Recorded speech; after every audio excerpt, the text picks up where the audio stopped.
Okay, so let's talk a little bit here about COVID-19, the coronavirus. So, a lot of people have asked me a lot of questions about it.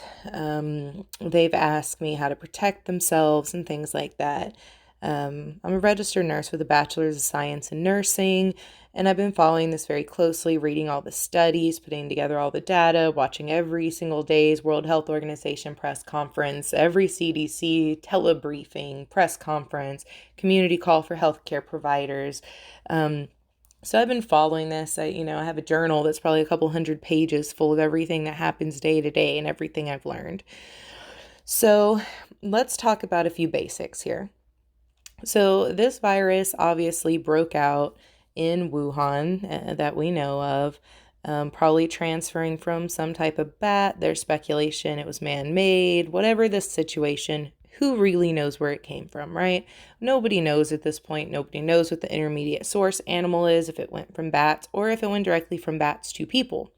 But you do see how the patterns tend to work. You have the larger dots surrounded by kind of almost like spokes on a wagon wheel, right? The increasing dots, and you can see what those dots indicate. So we can see that this virus that began just 2 months ago has really spread, and it's spreading fastest. Tokyo has a bigger dot, but that's just because of what happened on the Diamond Princess. And we all know disease spreads easily in those confined environments.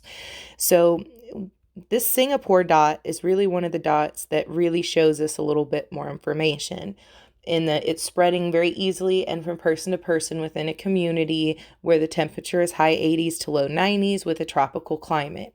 So it's not real promising that the change in seasons will do much to reduce it or slow it down.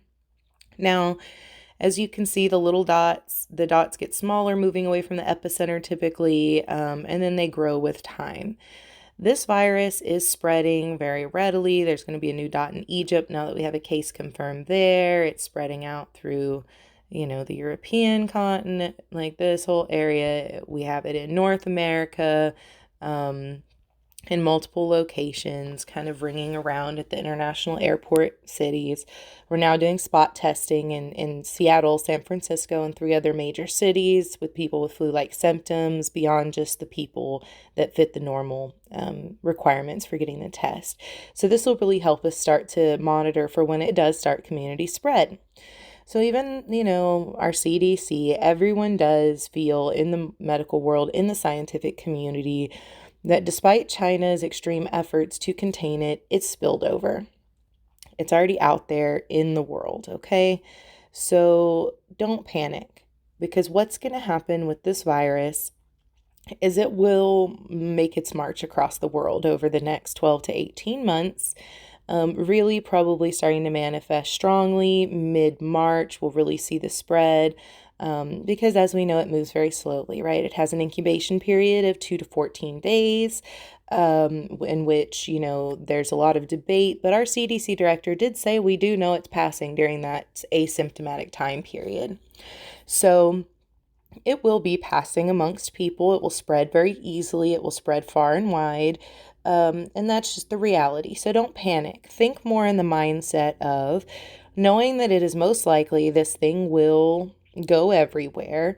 What do we need to know? What do we need to do to keep ourselves and our loved ones safe? So, really when we're thinking about this, we're thinking about this first period and the first and potentially second wave of the virus that passes through. Even in the hardest hit areas in China, they've kept electricity going, water's going, cell phone service, internet service to the extent China allows it. So,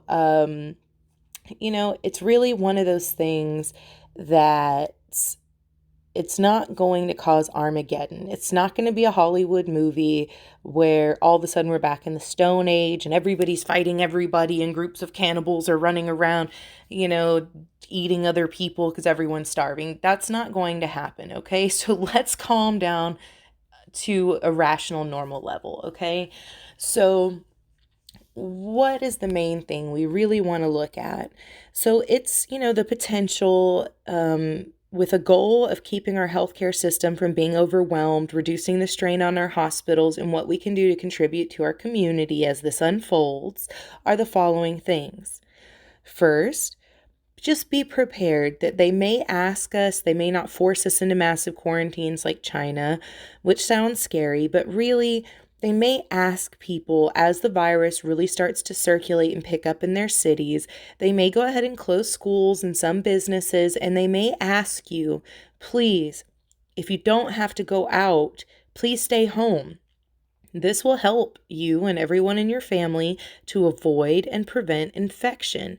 It also helps prevent people from just being out there mingling all about and passing the virus back and forth like crazy. And then the people, the 21% that are getting seriously ill, or the, 5 to 6% that are getting critically ill amongst the population, we really need those people, the elderly, people with diabetes, heart disease, pulmonary disease. Those are going to be the main high risk people who are really going to need hospitalization. They're going to need ventilators. They're going to need high levels of care to help get them through this. And unfortunately, some won't, but it's not a massive amount, okay? They're guessing it's around 2% mortality rate overall, which is still a lot. That's still 20 times more than the flu, okay? So this virus is more dangerous than flu. It's worse than flu. The young people that do unfortunately die will probably die as a result of a cytokine storm, which you can look up, which is the immune system in their own body freaking out basically in response to the virus and causing severe inflammation and trouble with their lung tissues and various other organs and tissues. So let's just be real. We can't panic. It's going to come, after the first waves. It'll be something we deal with every year. It'll be a second respiratory virus that causes us huge headaches, just like the flu. Let's just get real with that and understand this is going to be something that for the rest of our lives is going to be part of our life. And it's not going to kill everybody. Life and civilization will go on. Now, in the first couple waves before we develop a vaccine in 12 to 18 months that we can safely and widely distribute to the general population, before then we'll have, spread of the virus. So think about the things that you'll need, okay? So think about this first. If the ERs and the urgent cares in your area are overwhelmed and they're dealing with all of these sick people, if your kid falls down and bonks their head a little bit and maybe gets a little split on their forehead, a little split on their chin, gets a pretty decent cut that you might normally run to the ER or run to the urgent care to have patched up, go ahead now, watch some YouTube videos, learn how to use butterfly strips, learn how to use the glue, that they use for that, and pick yourself up some butterfly strips and some glue at your local pharmacy or order online, and just be ready in case minor accidents, injuries, illnesses happen that normally you may run to the ER for, you may run to the urgent care for, but that in a situation such as this, you may have to deal with on your own. Okay, so just watch some YouTube videos, learn how to deal with minor injuries, illnesses, accidents, okay? And get a nice first aid kit ready. All right. Then also, just prepare if they do ask us to please stay in our homes and limit travel and limit unnecessary excursions out. Some of the things people in Wuhan were complaining about was they're running out of toilet paper and there are toilet paper shortages. They were, having trouble finding some of their food that they like or things like that. So really, all the average home needs is you do need one box of masks for your home, and that is not to wear out in public if you're not sick, unless the virus is really broken out in your area very hard. But generally, those are actually to put on yourself if you're sick. So, and it also will help if someone in your home catches the virus, okay? They may not need to be hospitalized. They may have a mild disease course, but you don't want everybody in the house getting like the equivalent of a really nasty flu all at the same time, because you don't know how each individual is going to respond to that infection. So, if you or if someone in your home becomes sick during the time when we know the virus to be circulating, wear the mask, isolate the person to one room of the home, ask them to wear the mask at all times. You have them use a designated bathroom that no one else uses, okay? Spray Lysol on every surface in their area, every surface that they touch. Ask them to put their own bedding, their own sheets and things like that when they get well. Keep all their clothing, laundry, sheets, things like that in the isolation room of your home. And as soon as they get well, that person will need to take all those items and wash them in very hot water and dry them in a dryer, and that'll kill any virus that's on them, okay? You also want the person to thoroughly wipe down every surface in the room with Lysol or rubbing alcohol that's over 65% strength or 61% strength, just high strength alcohol, Lysol, anything that on the bottle or can be used to kill coronaviruses will probably kill the sister virus. So be sure that, you do have those disinfectants and that you have a room designated as that room, okay? And during that time, don't let anybody go back and forth. Don't let anyone use the bathroom the sick person's using. Let's try and limit down the spread. Hand washing, hand washing, hand washing. As I said, this can live on surfaces potentially up to 9 days. So in public, don't touch anything you don't absolutely have to touch. Have travel hand sanitizer on you. If you do find yourself touching something, immediately use it and then go wash your hands. If anyone is sick, they need to stay home, and if your employer has a problem with you staying home because you have potential symptoms of this or any other contagious respiratory virus, then, if they want to punish you for that, they let them punish you for that and go work for someone who is more reasonable about public health, okay? If you do get sick, like I said, don't panic, self-isolate, contact your physician, tell them your symptoms, and ask them, exactly what to monitor for and at which point you should go to the hospital if certain symptoms present. So call your primary doctor. If you don't have one, call local urgent care, a local ER, and just ask them, I have the symptoms of the virus. Right now I feel pretty, just like it's a mild cold. What signs and symptoms do I look for that tell me I need to come in? Okay? Don't just flood ERs. That's not going to help anybody. If you're just mildly sick, you risk contaminating other people. You're taking up the time and resources that the medical people need to help the people who really need their help. As far as necessities go, and necessities during a time like this, think about what would lead you if you were asked, if workplace is closed, if school's closed, and you are asked to remain isolated in your homes for your own safety, for the safety of the community, and to help other additional people from getting the virus and going into the healthcare system that will be very busy. Think about what you need to limit trips out of the house if they ask you to do that for a period of time while the virus was in your city and really straining the healthcare system of your city. Do you have animal food?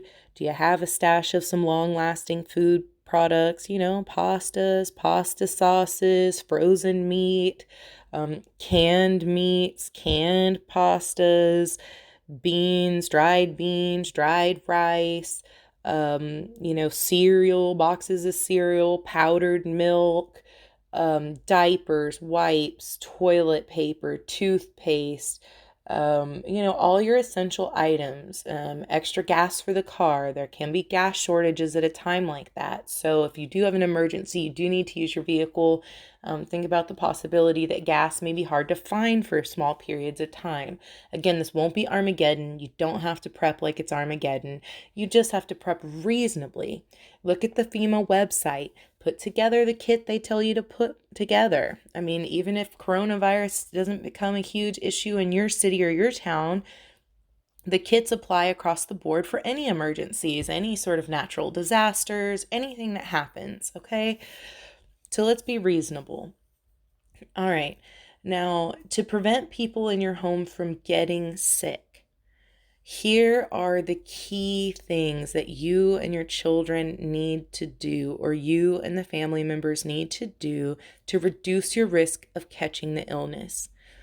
First, if you are a high risk person and you know there's community spread and you are over age 60, you have diabetes, you have pulmonary problems, you're a heavy smoker, you have, any immunosuppression going on because you have, Crohn's or rheumatoid arthritis or ulcerative colitis or lupus and MS or ALS or those sort of high-risk diseases, and you're on immunosuppressive therapy, you need to be one of the ones that probably just self-isolates.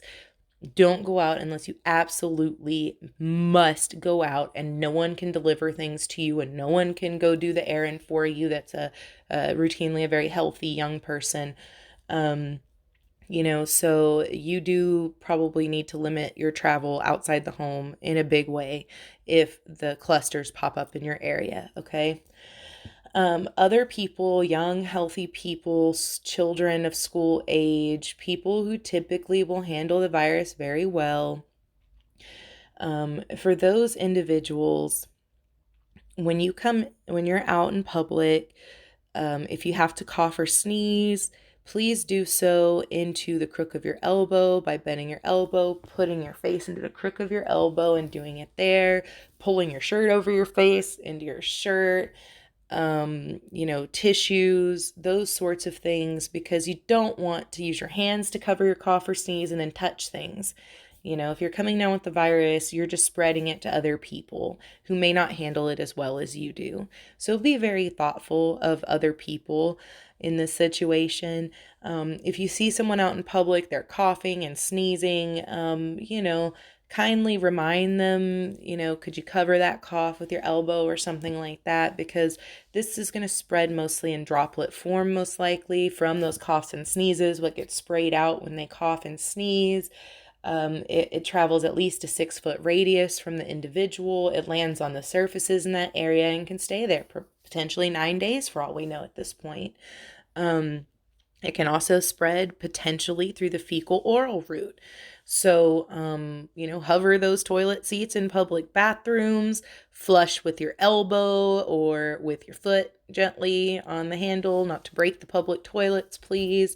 And wash your hands very thoroughly afterwards. Really be conscious of touching your face. You do not want to touch your face or your eyes or your nose, your mouth. You don't want to chew on your lips and be licking at your lips. So, get some chapstick. So if your lips are dry, you can put that on there and really try and be conscious of touching your face, your eyes, your nose, your mouth, washing hands very well before you eat, and potentially adding not only washing your hands, but washing your face before you eat. So if viral particles have landed on your face, you're not wiping them with your food, okay, into your mouth. When you get home, you're really going to want to take those shoes off right at the door. Those shoes have just tracked all over every bit of floor that people that are coughing, sneezing could have deposited the virus. You do not want to walk those shoes into your house all over your carpets and have babies crawling over that or, things like that. So take off your shoes. When you get home from being out in public, when you know the virus is in your area, first thing, taking off your shoes. Next, go straight to the laundry room of your house and go ahead and take off your clothes, toss them in the washer. Okay, then go straight in and take a shower. Wash your hair, wash your body well. Gargle, like brush your teeth, gargle with mouthwash. Like if you have that germ anywhere on your body, get it off, get that viral particle off you and get clean. Okay. Then go back and retrace your steps and spray down any surfaces that you may have touched entering the home.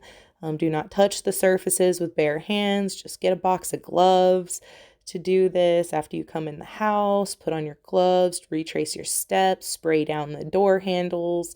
If you did step into an entryway, spray the floor, wipe it down with Lysol wipes, or mop it real quick with some kind of disinfectant solution. Clean up any germs that you brought into the house potentially. I would suggest for your air filters in your home that everyone wants to get good air filters that are for your air conditioning units that say that they can trap viruses. That'll really help if someone gets sick, that the AC filters are trapping the viruses and preventing them from blowing back through the vents into other rooms, especially if there is someone in your home that's isolated. And really just those are the big common sense things. Washing your hands, using hand sanitizers, don't touch surfaces you don't have to. Don't be in crowds. Don't be in confined areas with other people that you don't have to be. Just think about, I know it's hard for a lot of people to visualize a virus, but think about it as droplets of water, right? Just think that everyone who potentially has the virus has a 6-foot ring around their body of tiny little droplets of water, and think about those things falling through the air, the surfaces they're settling on, the ground that they're settling on. If this is aerosolized, which there's some debate as to whether aerosol is different. Droplet form is about a 6-foot radius from the affected individual. Viruses that become aerosolized are lighter little molecules in the air, basically. Think of those almost like you'd think of when you see that, beam coming into your home and you see that there's a million teeny little floaties just staying suspended in the air. That's kind of what's going on. Aerosol hangs in the air after an infected person talks, breathes, coughs, sneezes. In a certain area, it sort of hangs out in the air. It's very light. It takes 20 minutes or more for it to fall to the ground, for it to disperse. It can travel over 20 feet away from the affected individual, 2 feet higher than their head, for like a 20-foot circle in any direction from that person. So, those are things you have to consider in this whole situation, okay? Is how people actually get sick. So just be very, very cautious and very careful and very hygienic. And just be realistic, okay? This virus is here. It's here to stay. We tried to contain it. It's outside human hands, okay? People just can't contain respiratory viruses that are this, that spread this easily. It's just really impossible. To contain these things and to stop these things. So, it is what it is, and there's no reason to panic. Just protect yourselves, be smart, think about the reality, not the Hollywood movie reality, of craziness, but just think about the realistic things, okay? Hospitals are going to be too busy to deal with your bump on the noggin, okay? Don't go bother them with that if you know that they're overwhelmed. Leave them alone to save lives. Don't use the emergency room unless you not going there will make it where you lose life or limb. If you won't lose life or limb, then leave them alone. Let them do their job, okay? Let them help people. And then once a vaccine is successfully produced and tested through human trials and can protect us, please go get your vaccine, your COVID-19 vaccine. That's why we tell everyone every year, please go get the flu vaccine. 178 million Americans did that this year, and we still have 22 million people with the flu. Because we still have about 200 million people in our population who didn't go get their flu vaccine. And we've had almost 13,000 deaths and almost 200,000 hospitalizations from flu. So be smart. Get your flu vaccines. Do you realize how much easier it would be for our healthcare providers to sift through sick people to see if this new and more deadly virus was in our population? If they didn't have a bunch of people who didn't get their flu vaccine showing up with flu and being confusing in their symptoms, this is one of the reasons why we say get the flu vaccine. Get the vaccine for the respiratory viruses that you can, because in a situation like this, which will happen every couple decades or every decade or things like that moving forward, it helps the healthcare providers hone in on where the new virus is if people aren't showing up with similar symptoms because they didn't get their flu shots. Okay?